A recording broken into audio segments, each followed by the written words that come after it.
ಇಂದಿನಿಂದ ಮುಂಗಾರು ಅಧಿವೇಶನ ಪ್ರಾರಂಭ. ಸರ್ಕಾರದ ವಿರುದ್ಧ ಪ್ರತಿಪಕ್ಷಗಳ ಹೋರಾಟ. ಅಕ್ರಮ ಆರೋಪದ ಬಗ್ಗೆ ಪ್ರಸ್ತಾಪ ಸಾಧ್ಯತೆ.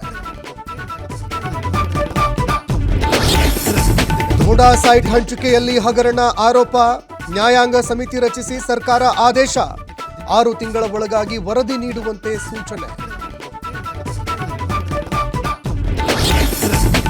ಹಾವೇರಿ ಜಿಲ್ಲೆ ಶಿಗ್ಗಾವಿ ಉಪಚುನಾವಣೆಗೆ ಕಸರತ್ತು. ಕಾಂಗ್ರೆಸ್ ಟಿಕೆಟ್ಗಾಗಿ ಮುಸ್ಲಿಂ ಸಮುದಾಯ ಪೈಪೋಟಿ. ಅವಕಾಶ ಕೊಡದಿದ್ರೆ ಸಭೆ ನಡೆಸಿ ಮುಂದಿನ ನಿರ್ಧಾರ. ದಕ್ಷಿಣ ಕನ್ನಡದಲ್ಲಿ ಹೆಚ್ಚಾಯಿತು ಮಳೆರಾಯನ ಆರ್ಭಟ. ಸುಂಟರಗಾಳಿಗೆ ತತ್ತರಿಸಿ ಹೋದ ಕಡಬ ಜನತೆ. ಶಾಲಾ ಕಾಲೇಜುಗಳಿಗೆ ರಜೆ ಘೋಷಣೆ. ಬೆಳಗಾವಿ ಜಿಲ್ಲೆಯಲ್ಲೂ ಧಾರಾಕಾರ ಮಳೆ. ಖಾನಾಪುರ ತಾಲೂಕಿನ ಜಲಪಾತಗಳಿಗೆ ಜೀವ ಕಳೆ. ಪ್ರವಾಸಿಗರನ್ನ ಕೈ ಬೀಸಿ ಕರೆತಿದೆ ಚಿಕ್ಕಲೆ ಫಾಲ್ಸ್.